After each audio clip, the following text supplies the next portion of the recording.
you ever heard of someone taking mushrooms and then getting violent?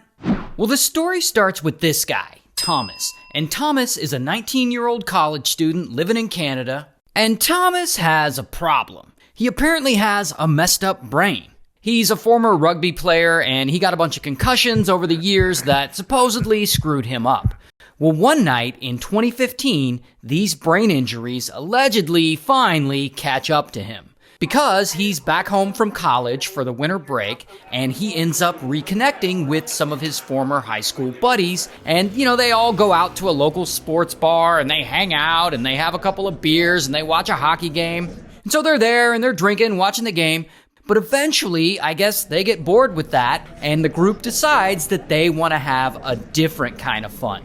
So one of them comes up with a crazy idea. And he's like, let's pool our money together and get a bag of mushrooms and do them in Thomas's basement. And everyone's like, hell yeah, great idea, bro. So they hit up a local dealer that they know and they get the bag of mushrooms and they head over to Thomas's mom's house where he is staying.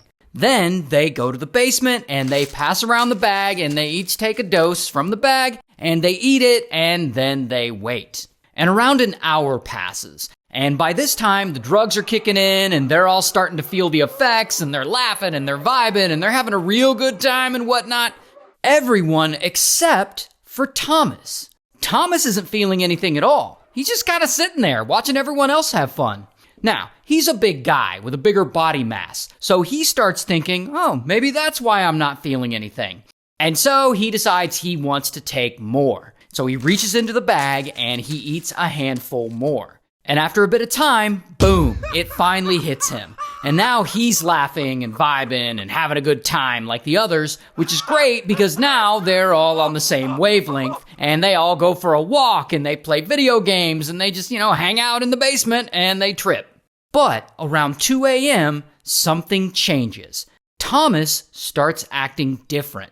And the theory is that the mushrooms start interacting negatively with Thomas's brain, which had been injured from all those concussions from playing rugby in the past. And so Thomas starts getting agitated, and he looks angry, and he starts ranting and going off in gibberish that none of his friends understand. And his friends, they can see that something is clearly wrong with him. Like, he's not just tripping hard. He's not making any sense at all.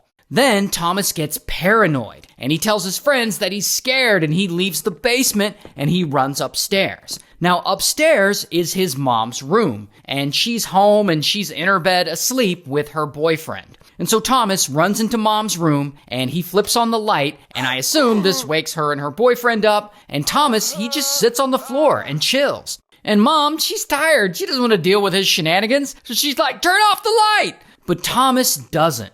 So mom gets out of bed really quick to turn off the light, and she's naked. I guess she sleeps naked. And Thomas, he doesn't react or respond to her lack of clothing at all. So now she knows something is wrong. Then Thomas, still tripping out, he goes to his room, and his mom follows to check on him. And all this commotion wakes Thomas's sister up. And this is when things start to get really wild. Because apparently Thomas starts seeing his mom and sister as demons. And this makes him go even crazier. And Thomas starts yelling at his mom and calling her Satan and calling her the devil. And she's trying to calm him down. Then he's yelling at the both of them, mom and sister, and he's shining his phone's flashlight on them and calling them the devil. Then Thomas says, I'm gonna go to my dad's house. His parents are divorced, but his dad only lives like a block away. So he's gonna go there. And mom and sister, they try to block the door to prevent him from leaving, but boom, Thomas just shoves them out of the way and he sprints outside into the cold. And he's completely barefoot and shirtless, and it's December in Canada. And it's like snowing outside and freezing. And poor mom, she tries running after him with a jacket, but he's too fast, and she eventually loses sight of him. Then one of Thomas's friends, who we'll just call Friend, I assume Friend is like still high on mushrooms, and he jumps into a car along with mom and mom's boyfriend,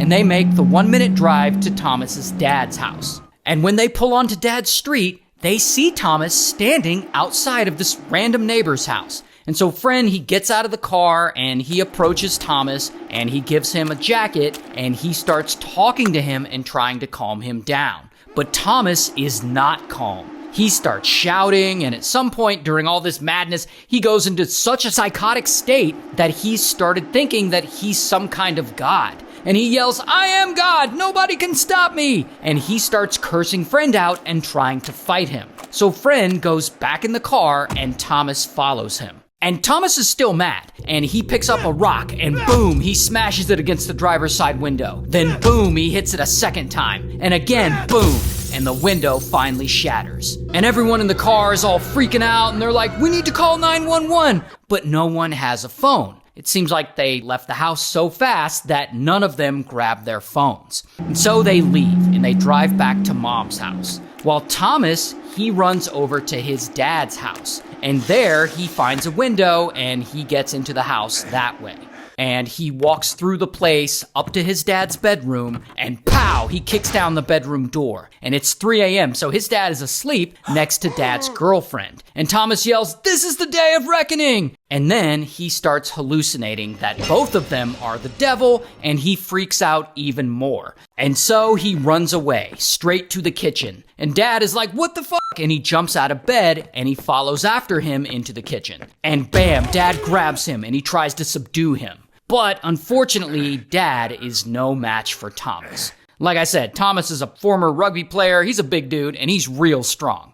And that is when he declares that he's doing his God's will, and that this is a house of Satan, and he grabs a kitchen knife, and bam, he stabs Dad. And then he stabs him again, and again, and again. And unfortunately, this unalives him. Then Thomas turns on Dad's girlfriend who's there, and she runs away back to the bedroom, and Thomas chases after her, and she quickly picks up the phone and she tries to call 911, but boom, he attacks her with the knife too. Meanwhile, Mom and Sister, they've gotten their phones, and they're in the car speeding back to Dad's house, and Sister keeps calling Dad over and over to warn him that Thomas is flipping out and acting crazy, but of course, Dad isn't picking up. And so they get to his house, and Mom and Sister try ringing the doorbell like 1,000,000 times, and they hear a bunch of shouting inside, but no one is coming to the door. So Mom and Sister call the police. And so pretty quickly, police arrive, and bam, they arrest Thomas. And I don't have a mugshot, but here's a picture of him in real life.